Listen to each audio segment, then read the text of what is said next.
Trilhas da Democracia de hoje debate a violência e a resistência negra em tempos bolsonaristas. Os nossos convidados são Mônica Oliveira, membro da coordenação da Rede de Mulheres Negras de Pernambuco e da Operativa Nacional da Coalizão Negra por Direitos, e Osmundo Pinho, professor dos programas de pós-graduação em Ciências Sociais da Universidade Federal do Recôncavo da Bahia e também do programa de pós-graduação em Estudos Étnicos e Africanos da Universidade Federal da Bahia. Osmundo, Mônica, sejam muito bem-vindos ao Trilhas da Democracia. É um prazer recebê-los nessa arena de discussões, de debates, diálogos sobre, e não apenas sobre, mas em defesa da democracia e dos direitos humanos. Osmundo, eu te perguntaria inicialmente que elementos você consegue situar, localizar, elementos novos, não é? De violência que caracterizam a violência contra os negros no Brasil nesses últimos quase 3 anos de desgoverno de Jair Bolsonaro. Por favor, Osmundo. Olá, Marco. Olá, Mônica. É uma honra para mim estar aqui com vocês, debatendo um tema tão relevante, não?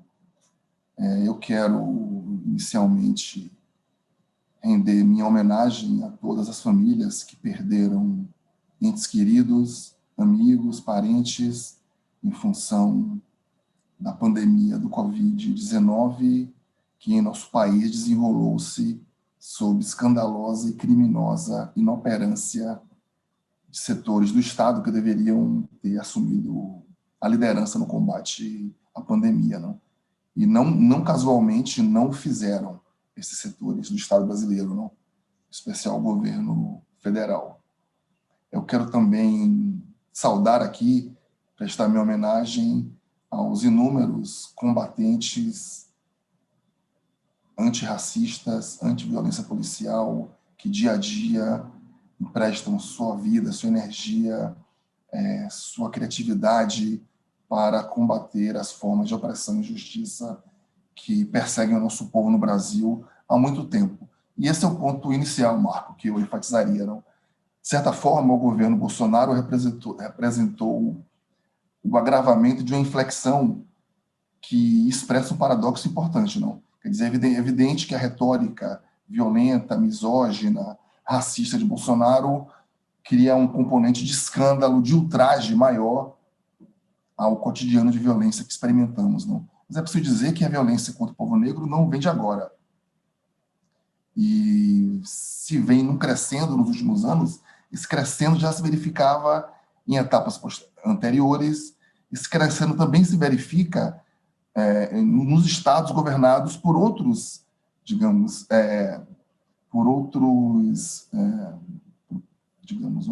outras tendências políticas, outras agremiações políticas, não, com outra retórica, mas que, ao fim e ao cabo, produzem os indicadores de violência que nós conhecemos. Não, não dá, eu diria, para discutir democracia no Brasil, de fato, sem discutir a violência contra o povo negro. A sociedade brasileira é violenta de um modo em geral, mas a violência racial tem uma dimensão que é estruturante da sociedade, não? Que funda, digamos assim, o projeto nacional do Estado-nação no passado colonial e que permanece até hoje, não? Como muitos de nós usualmente apontamos, no período parafascista que vivemos, não? O que ocorre é que parece que há uma reemergência, digamos assim, um renascimento de um ódio ancestral contra o negro, não? E a assunção disso. Então, o período, digamos assim, inaugurado pela mística da convivialidade racial no Brasil foi, obviamente, posto abaixo, não? Graças ao concurso de muitos ativistas, homens e mulheres, e também pesquisadores, não? Mas o que aparece no lugar, não, da falência da democracia racial parece ser também, digamos assim, a consciência do ódio racial, não? Que é o que agora mostra a cara de uma maneira muito mais efetiva, eu diria. Mônica, do ponto de vista da reação a essa violência exacerbada que, na fala do Osmundo, assinalou um momento de exacerbação, de uma inflexão, quais seriam as novas formas de organização, de resistências?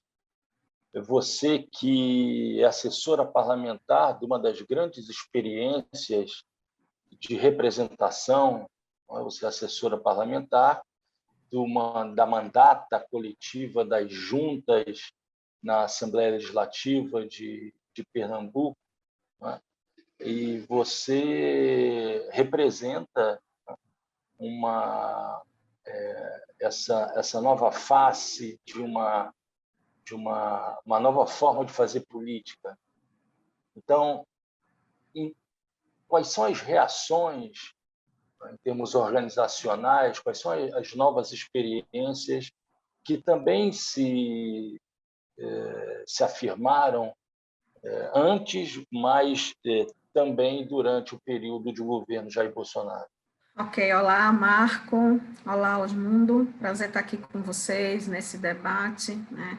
Eu tenho muita concordância com o que Osmundo já trouxe na fala dele, que é de que novas mesmo, né, não é o caso, né? O que eu avalio é que nós, enquanto movimento negro, estamos ampliando estratégias, né, aprofundando certos debates que são fundamentais, né, mas especialmente ampliando capacidades, né? Então, o que para mim é importante destacar? Esse fato do que você cita como a experiência dos mandatos coletivos, né? Eu acho que isso traz um elemento razoavelmente novo, né? Que não é tão novo porque experiências de mandatos coletivos são anteriores às eleições de 2018, né? Surgiram antes, né? Mas é uma experimentação, é uma forma que vem sendo proposta especialmente por mulheres negras, por segmentos da juventude, né? São esses segmentos que normalmente são aqueles dentro do conjunto dos movimentos que são mais ousados, né? As feministas, a juventude negra, os movimentos de juventude, são os segmentos mais ousados, são os segmentos que se arriscam a criar, a inovar, a propor novas formas, né? E aí, isso, para mim, não se localiza exatamente nesse período do governo Bolsonaro, de início de 2019 para cá, mas se intensifica, né? Nos 2 últimos processos eleitorais, a gente tem aí um aumento nas candidaturas de mulheres negras, nas candidaturas de pessoas trans, de travestis, né, de pessoas LGBT, nas candidaturas de jovens também, muita gente ativista. Só que essa estratégia, ela não começa agora, né? Na realidade, a gente percebe a ampliação, mas há candidaturas de ativistas desde sempre, né? Especialmente nesse campo nosso, que é esse campo da esquerda, né? Ainda que esse seja um termo um pouco fluido hoje, né? Mas nesse campo sempre houve candidaturas de ativistas, né? Do ponto de vista mais geral de movimento, eu acredito que a gente tem cada vez mais se apropriado das ferramentas da comunicação digital, da ação nas redes sociais, né? Que é algo que não começa também, né, no período Bolsonaro, né, mas que vem se ampliando. Então, você tem hoje canais muito importantes, né, de blogueiras, de blogueiros, né, portais de organizações negras, né, um canal como o canal Pensar Africanamente, um portal como o portal do Guelé 10, que é um portal importantíssimo, as blogueiras negras, que fazem um trabalho excelente, né, e vários blogueiros e blogueiras que estão aí utilizando as redes sociais de maneira muito competente, né, para fazer a denúncia do racismo, que a gente faz há quanto tempo, né, sempre nesse país, mas de uma forma mais ágil, né, essa coisa do tempo real das redes sociais, para mim, gera aí uma potencialidade, né, para para a gente conseguir fazer incidência de maneira mais ágil, né? Então, acho que essa ação nas redes sociais ela é fundamental, mas esse período da pandemia, na minha opinião, também é importante destacar que a ação nos territórios é uma ação que foi potencializada, né? Então, a capacidade de pequenos coletivos, assim como organizações e redes do movimento negro, do movimento de mulheres negras, de prestar solidariedade à população negra, às famílias negras, né? Que estão sendo empurradas para a extrema pobreza e para a fome nesse país, nesse período da pandemia, né, a capacidade desse movimento negro tão plural e diverso de demonstrar solidariedade de maneira concreta no chão dos territórios, né? Então, as ações de auxílio direto através de distribuição de cesta básica, distribuição de itens de limpeza, mas também a incidência, né? O movimento negro, por exemplo, é um movimento que se manteve fazendo atividades, né? Quando o pessoal diz, precisamos voltar para a rua, opa, a gente continuou fazendo manifestações de rua, né? A gente fez manifestações contra o assassinato do Beto Freitas no país inteiro, a gente fez manifestações exigindo auxílio emergencial no país inteiro, manifestações de rua, com estratégias de segurança, com medidas restritivas, mas a gente continuou fazendo. Então, o discurso de que vamos retornar para as ruas não nos cabe, né? A gente não saiu das ruas, apesar de fazer manifestações de menor porte, por conta dos cuidados, né? Então, para mim, a intensificação de determinadas estratégias, mas não necessariamente que são totalmente novas, entende? Eu acho que elas vêm aí de um período recente, mas não simplesmente desses últimos 3 anos. Mas, assim, fazendo uma entradinha rápida no que o Osmundo já trouxe, né? O que eu acredito é que há um aprofundamento que ele já caracterizou, né? Mas é especialmente, na minha opinião, uma reação aos poucos avanços que a gente tinha feito, né? Então, Bolsonaro representa essa elite branca, racista e misógina que não admite nenhum centímetro de avanço, né? Não admite nenhum centímetro de avanço. O pouco que a população negra tinha conseguido de mobilidade, né? É isso, o incômodo é tão grande que o grau de violência, ele se intensifica, né? Ele se agudiza na reação do sistema racista que domina esse país, né? Osmundo, eu gostaria de recuperar um trecho da resposta de Mônica que se relaciona à discussão da resistência nos territórios. E só que emergiram nos últimos anos, não? Foram impulsionados nos últimos quase 3 anos, novas formas de organização também, só que organizações para patrocinar, né, e levar a cabo a violência contra a população negra no nosso país. E eu estou pensando aqui não apenas na violência policial, que é crônica, né, mas também na organização criminosa das milícias, né? Então, que, ao contrário do que se imagina, não se concentram apenas, exclusivamente no estado do Rio de Janeiro, na cidade do Rio de Janeiro. Então, eu queria que você tratasse um pouco, né, desse fenômeno, né, de uma resistência que se dá no território, como procurou expor Mônica, mas também novas formas, e sempre nesse sentido, né, nada é novo absoluto, né, mas existem determinadas particularidades dessa violência contra os negros nos territórios por parte do Estado, a violência policial, né, e também por grupos paramilitares, parapoliciais, né, seja lá qual a caracterização mais precisa, mas que investe contra populações negras nas periferias e nas favelas do Brasil inteiro. Bom, eu acho que, enfim, inclusive seguindo um pouco na linha do argumento anterior, da pergunta anterior, a gente pode, talvez, aprofundar a questão levando em conta, digamos, escalas e contextos, não, digamos assim. Em que sentido? Quer dizer, como Mônica Ponte, a gente sabe, digamos, a tradição de organização do povo negro no Brasil não vem de hoje, não. Agora tá sendo lançados os textos do Luiz Gama, não? E quem leu, já disse, por exemplo, que ele já falava de violência policial, não? Naquele momento, 100 anos atrás, mais, não, 100 anos atrás.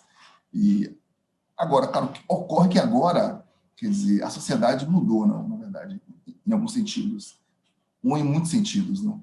E um desses sentidos tem a ver com, digamos assim, e é nesse sentido que eu falo em escala, não? Tem a ver com o fato de que, digamos assim, a presença negra, por exemplo, na universidade, me parece que chegou num nível quantitativo que implica numa mudança qualitativa, digamos assim, não? Quer dizer, então, o movimento negro hoje em dia não tem uma face apenas mais, nem uma sede, nem um discurso, nem um estilo, mas se capilarizou e se multiplicou em inúmeras faces, estratégias, abordagens no campo da arte, no campo, por exemplo, da defesa da liberdade religiosa, contra a intolerância, que é tão violenta também contra as casas de candomblé, de umbanda, de religião de matriz africana, se multiplicou na emergência de coletivos LGBTQI+, de feministas negras, não? De estudantes universitários, de quilombolas, de trabalhadores, de intelectuais negros, não? Então há de fato digamos assim, uma multiplicidade, digamos assim, que coloca a iniciativa e a força negra em outro nível, não? E é nesse sentido também que eu acho que Mônica está correta ao dizer que, de fato, um dos traços assim do discurso bolsonarista é o ressentimento contra os avanços das mulheres, dos negros, não? Das populações LGBTQ a mais, não? Então há uma sensação de que o mundo está desabando, não? Porque eu não posso ser mais, digamos, um homem de verdade, não? E eu me sinto ofendido porque eu vejo dois homens trocando carinhos, ou porque eu vejo que agora meu filho tem que estudar na escola com a filha da empregada, aquilo que a gente já sabe, não? Então, de fato, há essa digamos, essa alteração nesse nível da escala. Mas mudou também o contexto, não? Eu acho que um aspecto importante da presença tão impactante, para alguns surpreendente, do discurso abertamente fascista no Brasil, é de que isso obrigou também, digamos assim, a rearranjos no campo de cada esquerda, não? Digamos assim.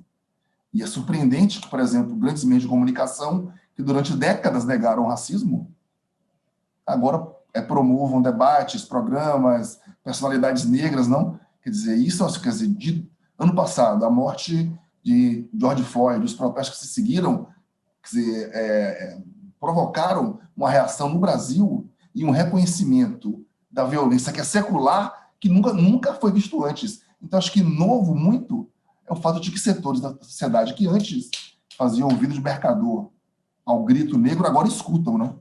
E eu acho que escutam também porque percebem, digamos assim, que há uma ameaça maior, digamos assim, do que o fim da democracia racial ou da acomodação negra, que é o fascismo, não? Então, eu acho que o fascismo, que é uma ameaça real, eu creio no Brasil, não? E é também uma ameaça real porque, quer dizer, uma dimensão que muitos já apontaram com relação ao bolsonarismo é de que, enfim, ele pode ser tudo menos carente de uma base social, não?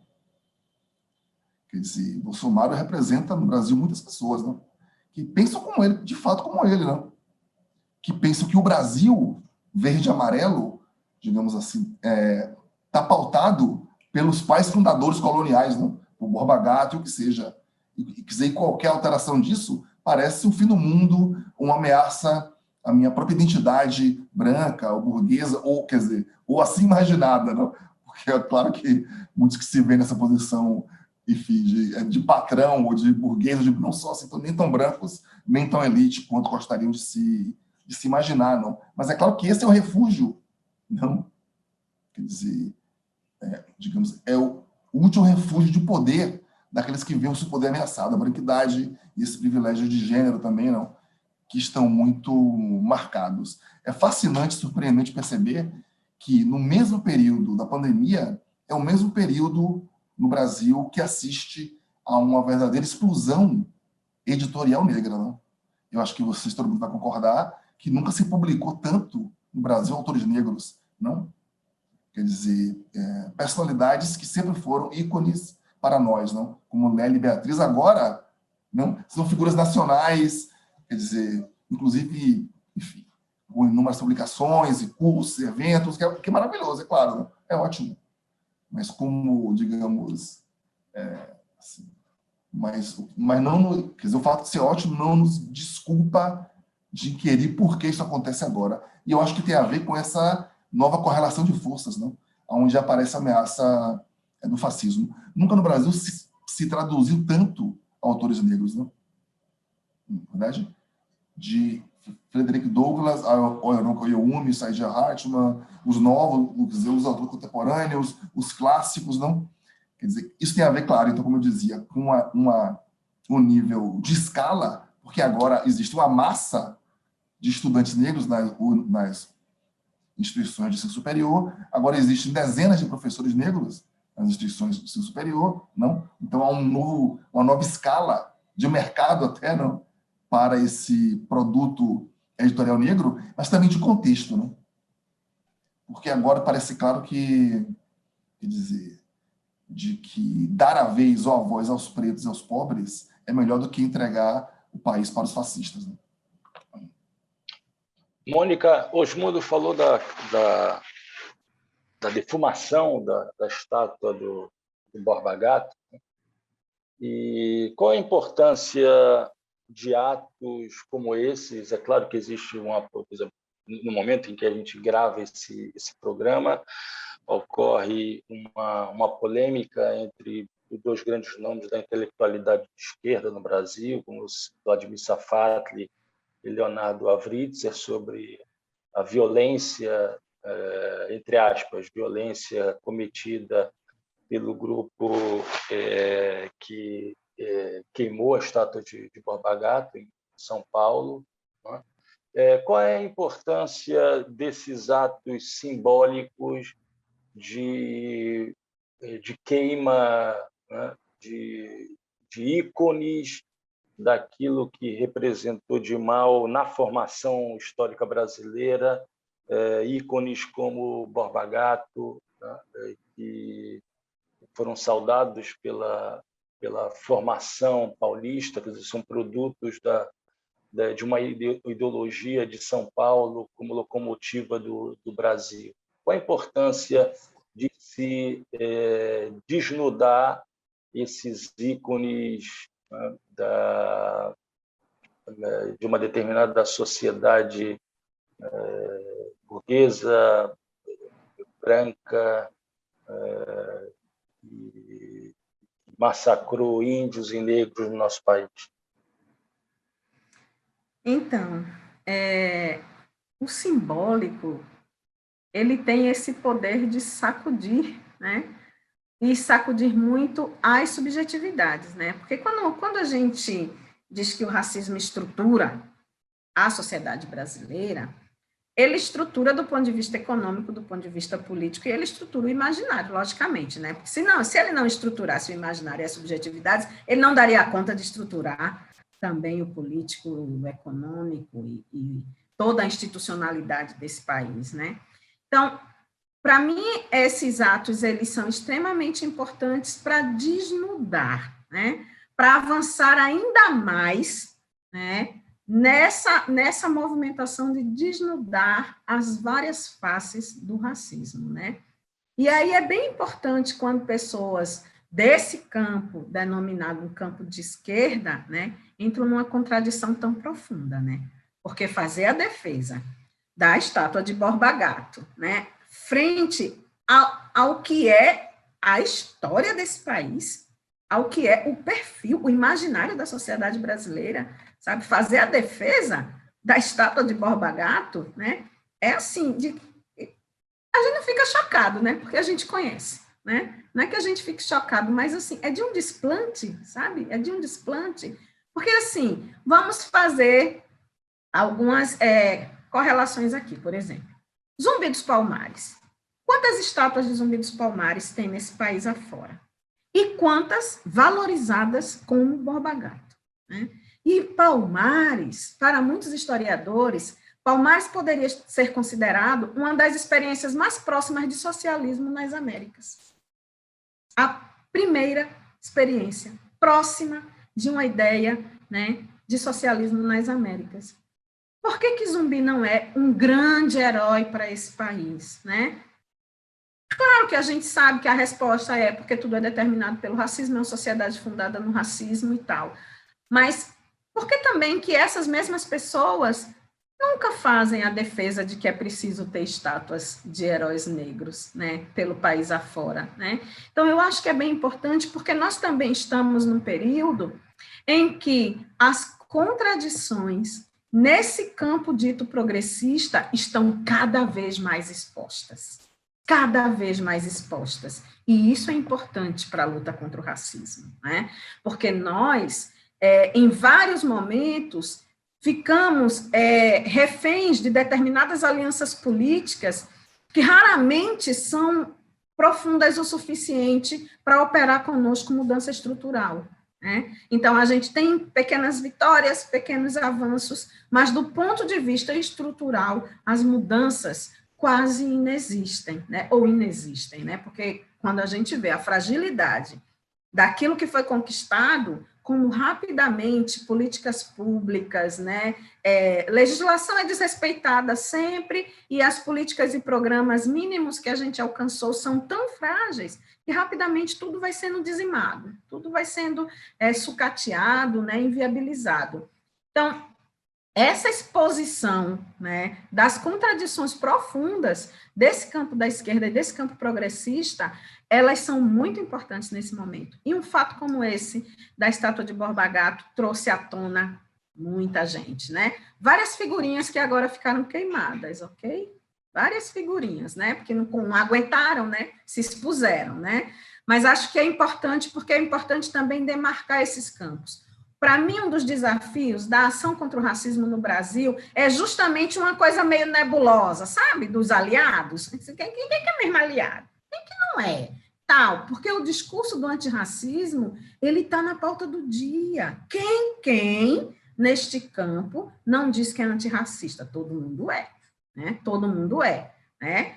Mas, quando chega mesmo, na hora do vamos ver, para segurar, junto com o movimento negro, junto com os ativistas e as ativistas negros que estão no combate, aí o antirracismo já fica um negócio mais ou menos, né?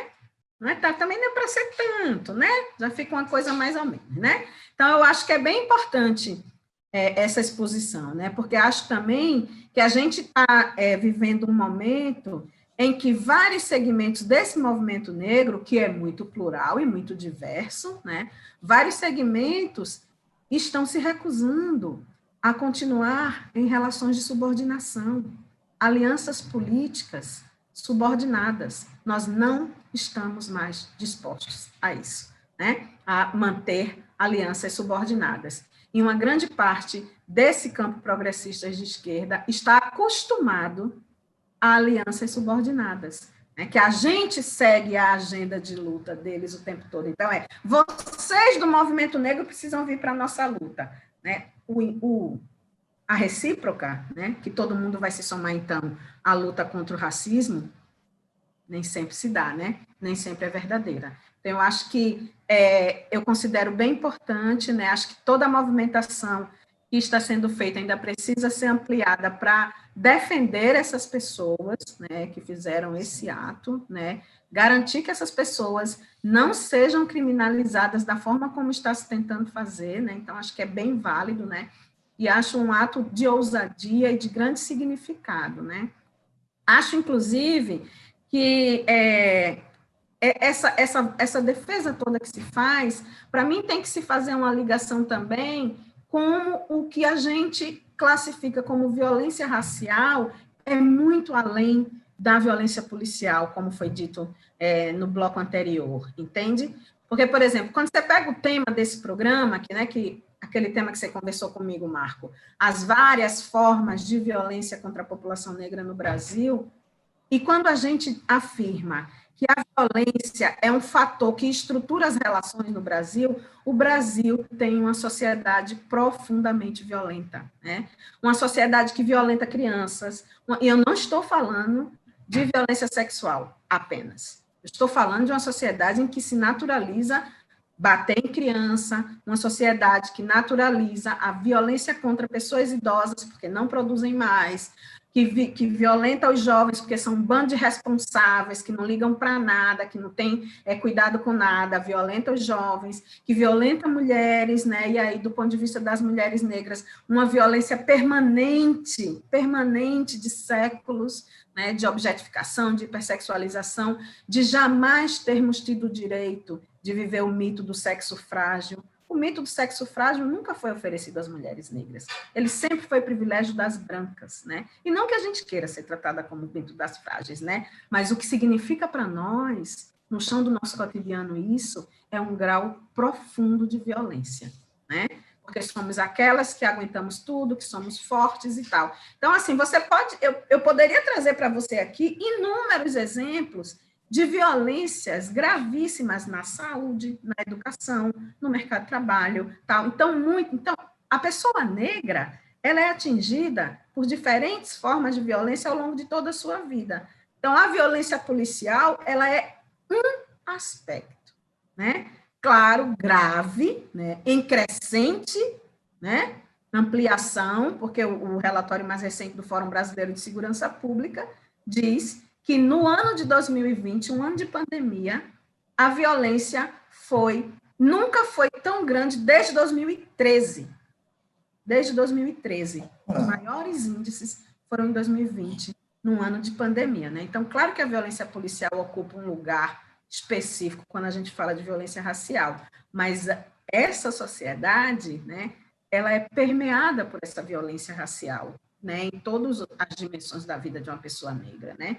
Então, acho que é importante localizar, porque esse simbolismo em torno do Borba Gato, sabe?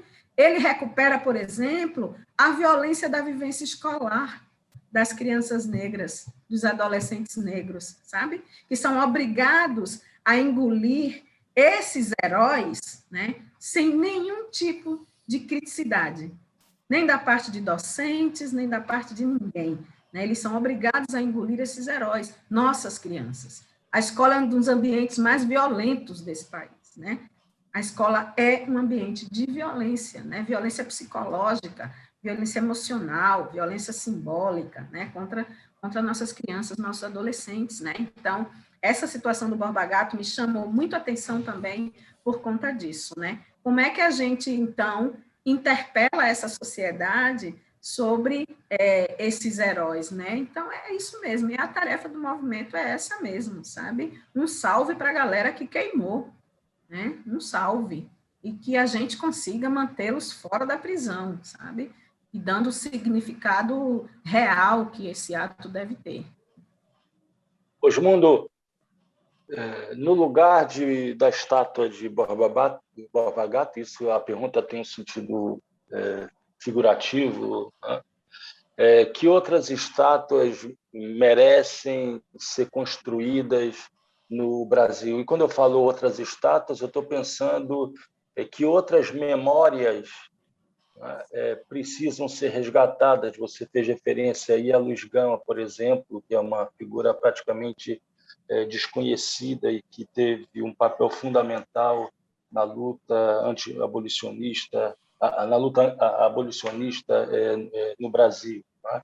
E o destaque todo é dado pela história a Joaquim Nabuco, que também exerceu um papel importante, mas uma outra tendência do movimento abolicionista. Que outras figuras, você que falou do impulso à publicação de autores negros, negras no Brasil, quais são as estátuas que merecem ser construídas, edificadas, espalhadas pelo Brasil a fim de que essa história possa ser discutida da mesma forma que passou a ser discutida a partir da defumação da estátua do Borba Gato? É interessante a questão, Marco, obrigado pela provocação, pela pergunta, não? Porque, na verdade, eu acho que o momento que passamos hoje no Brasil não é trivial, né? Em nossa sociedade. De fato, eu acho que um conjunto de fatores, de processos, digamos, convergem para esse grande reconhecimento de quem nós somos, né? O quem nós deixamos de ser e como viemos a ser aquilo que somos hoje, né? É interessante porque também nessa coisa do bolsonarismo é impossível dissociar dessa patriotada, não? Que o discurso, que a ideologização da nação por parte da direita dos fascistas tem imposto no Brasil, não? Quer dizer, é uma coisa até incômoda, porque a gente fica até agora, assim, enfim, se sentindo chateado de usar uma camisa verde e amarela para torcer pelo futebol, porque quer dizer, o verde e amarelo acabou sendo apropriado pelos fascistas, não? Mas o que, na verdade, eu acho que a gente tem que ter coragem para reconhecer é que o bolsonarismo e o Bolsonaro também oferecem um espelho da sociedade brasileira, não? Na verdade, e de uma sociedade que gosta de traçar suas raízes ou de fazer essa genealogia da conquista europeia, dos bandeirantes, da escravidão, não? Quando foi necessário uma escravidão brutal e animalizante, ela foi imposta. Quando é necessário esquecer o passado de violência, não, inventar uma fábula de congraçamento, de miscigenação, de sensualidade, isso também foi imposto de acordo com os interesses de construção de uma sociedade que é fundamentalmente injusta e racista. E foi pensada para ser assim, não? Na verdade. O medo do Haiti existe até hoje no Brasil, não? O medo da revolta negra, e por isso o Borba Gato deixa as pessoas tão, inclusive pessoas legais, liberais, de esquerda, não tão tensas, porque é o medo de que a favela vai descer, de que as coisas vão sair do controle, não? De que os jovens radicais, de que, sei lá, de que o Comando Vermelho, ou qualquer fantasia, digamos assim, qualquer paranoia, digamos assim, alimentada pela má consciência das elites, e por elites eu incluo também a classe média branca, e incluo também a classe média liberal, sente com relação à maioria do povo e à história que construiu esses lugares tão injustos, não? Quer dizer, então há um apego a Borba Gato, como há um apego, enfim, a Princesa Isabel, como há um apego a Pedro Álvares Cabral. Aqui na Bahia temos o Tomé de Souza. Eu acho que precisamos de estátuas de Luísa Maim, não? De Dandara, de Apatune, dos revolucionários, dos alfaiates revolucionários aqui da Bahia, não? Que junto com a Haiti, no bojo da Revolução Francesa, buscavam assim também como no Recife, não? Como também as inúmeras revoltas populares que o Nordeste, principalmente, não protagonizou no século XIX, principalmente, não? Mas também entrando no século XX, já Canudos, isso tudo, o cangaço, eu acho que toda essa energia rebelde, não? E atemoriza hoje grande parte da sociedade, inclusive os setores liberais, não? Os setores que acham bacana o preto ou a preta, desde que ele saiba se comportar, não? Como dizia já Lélia Gonzalez, não? Aliás, a mesma Lélia, eu acho que nos dá a chave para entender como é possível, digamos assim, desfazer a narrativa nacional, não? Porque essa narrativa monumental do Borba Gato, do Ipiranga, tudo isso, não? Quer dizer, sempre foi mais ou menos uma ficção, digamos, de poder, não? Porque junto a essas narrativas monumentais, outras narrativas indígenas, africanas, sempre existiram no país, não? Quer dizer, um outro país, uma outra América, uma América, não? E um Brasil negro e indígena sempre conviveu e tentou ali sobreviver, não, quando pôde. Quer dizer, o sucesso incrível e merecido, não? Do livro de Itamar, eu acho que revela isso também, não revela esse outro Brasil, não? Suas sensibilidades, seus projetos, seu sonho, sua subjetividade. O ano de 2022, ano que vem, certamente será me parece, não? Uma encruzilhada crucial na história do país, não? E vamos estar diante, de frente, acho que de duas alternativas, de duas opções claras, na verdade, não? Ou radicalizamos uma reinvenção da nação, inclusive, eu diria, não? Do que significa ser brasileiro ou brasileira, ou então, enfim, vamos ingressar talvez num período aí muito triste e muito violento. Porque apesar de, obviamente, não ser fácil calar a voz de milhares de negros, no movimento negro, de indígenas, de estudantes, isso pode ser feito. Já foi feito na história, não? No passado, não? Milhares de vidas já foram ceifadas em nome de milhões, não? De um projeto autoritário. Isso pode ser feito no Brasil também. Eu acho que a gente não pode se iludir nem subestimar, não, o fascismo. E inclusive, acho que isso é importante para que a gente tome as decisões corretas, não? Que não serão fáceis e nem tenho muita clareza assim. Nós estamos prontos para isso, mas eu creio que vai chegar no Brasil uma hora da verdade.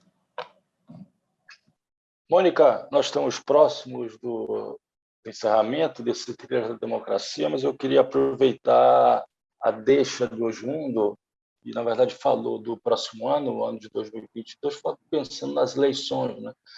E eu pensei em 2022 como o ano do bicentenário da independência, né? E eu queria te fazer essa pergunta: que outra nação você imagina podendo se encontrar nas suas origens nessa virada do ano de 2022? Que nação é essa democrática que recupere um povo que sofreu, como você bem disse no decorrer do programa, diversas formas de violência no decorrer de mais de 500 anos de história? Eu acho que é importante a gente não situar a violência no passado, né? Essas violências, elas são todas contemporâneas do cotidiano da população negra hoje, né? Elas não ficaram no passado, né? Mas, por outro lado, acho que é importante também a gente situar que elas não são apenas herança da escravidão, né? A violência, ela é funcional ao sistema racista o tempo todo, né? Por isso a exacerbação, a cada passo dado, a exacerbação da violência, né? Quando a gente fala em um projeto político para o Brasil, me vem imediatamente à memória um período em que eu pertencia ao Movimento Negro Unificado, ao MNU, né? E no início dos anos 90, o MNU já falava sobre um projeto político do povo negro para o Brasil. E não era um projeto dos negros para os negros, era um projeto político do povo negro para o país, né? Para o Brasil. E aí é bem importante a gente trazer isso, porque significa que para nós do movimento negro, pensar um país não é algo novo, né? Não é algo novo, é algo em que a gente vem investindo ao longo de toda a nossa trajetória, né? Mais recentemente, em 2015, quando as mulheres negras fizeram aquela marcha a Brasília, uma marcha que levou quase 100 mil mulheres negras a Brasília, em novembro de 2015, o documento apresentado pelas mulheres negras, entregue à presidenta Dilma, entregue no Congresso Nacional, esse documento dizia que nós queremos um novo marco civilizatório, que nós queremos um país em que as relações não sejam baseadas no racismo, na violência, que nós queremos um país onde seja possível construir o bem viver, né? Então, quando eu penso num projeto de país, eu penso num país que encare de frente esse sistema racista, um sistema racista e patriarcal, né? Que encare de frente isso, em que a sociedade assuma o compromisso de superação disso, né? Superação das desigualdades, superação dessas várias violências, né? Para que as pessoas consigam viver. Porque para nós, especialmente para nós mulheres negras, não basta sobreviver, nós queremos viver. Nós queremos viver plenamente, né? Viver com nossos filhos, com nossa comunidade, né? Com as nossas, né? E aí eu acho que nessa disputa do ano que vem, e aí, de novo, né? É um construto, né? Para mim, o Brasil hoje, existe no Brasil um projeto de país que está em curso e que avança de maneira veloz, que é esse projeto fundamentalista, né? Não por acaso, você falou em milícias, Marco, nos blocos anteriores, né? há milícias em vários lugares, e aí elas estão se alastrando rapidamente no Nordeste também, né, em que estão unidos os evangélicos fundamentalistas com o tráfico contra as religiões de matriz africana.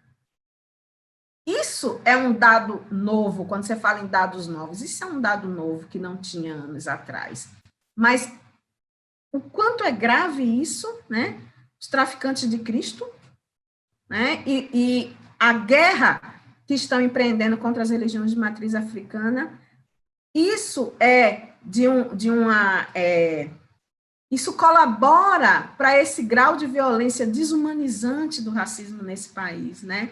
Mas é também economia, é política, é religião, é racismo, é tudo junto, né? Nesse contexto dessas milícias em que essas forças estão se juntando, né? E aí essas forças fundamentalistas têm ocupado nas últimas décadas tudo, o judiciário, né, os parlamentos nos 3 níveis, o executivo nos 3 níveis, os cursos estratégicos na academia, direito, psicologia, serviço social, medicina, pedagogia, né? Então, esse projeto, ele está em andamento. E o que eu avalio é que, como a gente ainda não consegue, no campo da esquerda, colocar fatores como racismo, né, como sexismo, como fatores fundamentais para estabelecer de forma programática, né? A gente o tempo todo consegue tratar no nível da análise, né? Então, quando analisa, pega os dados desagregados por cor, tal, identifica as várias desigualdades que atingem mulheres, atingem população negra e tal, mas quando chega no campo programático, isso não se traduz da mesma forma, né? Ou com o mesmo peso, na realidade, né? Então, eu tenho expectativa de que a gente consiga avançar um pouco mais nesse debate, mas, por outro lado, eu tenho assistido algumas movimentações que são extremamente preocupantes, né? São extremamente preocupantes, né? Quando se diz que a candidatura que vem se apresentando como a principal alternativa para o bolsonarismo, né? Quando essa candidatura, né, quando a gente começa a perceber as movimentações de aproximação com setores muito próximos ou pertencentes também ao fundamentalismo, né, isso nos preocupa.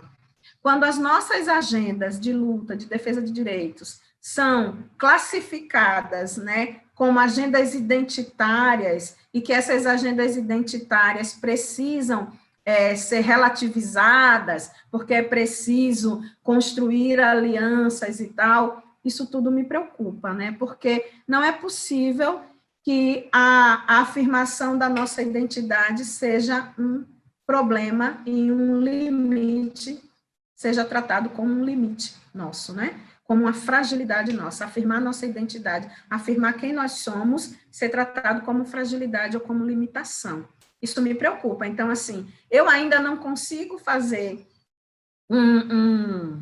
uma avaliação, porque eu acho que muita coisa ainda vai se movimentar nesse tabuleiro, né? Eu acho que há ainda muito chão pela frente do ponto de vista da movimentação das forças políticas, mas eu já tenho essas preocupações, né? E acredito que as coisas estão complexas, mas há alguns fatos que vão também, de alguma forma, expondo, né, as posições, expondo as compreensões que estão permeando aí essa construção dessa correlação de forças, né? Então, assim, encerrando, voltando para a pergunta que você fez, eu sonho com um país em que eu não precise me preocupar com o meu direito a viver a partir do que eu sou, entende? Que aquilo que eu sou, mulher negra, tal, não seja um permanente risco para mim,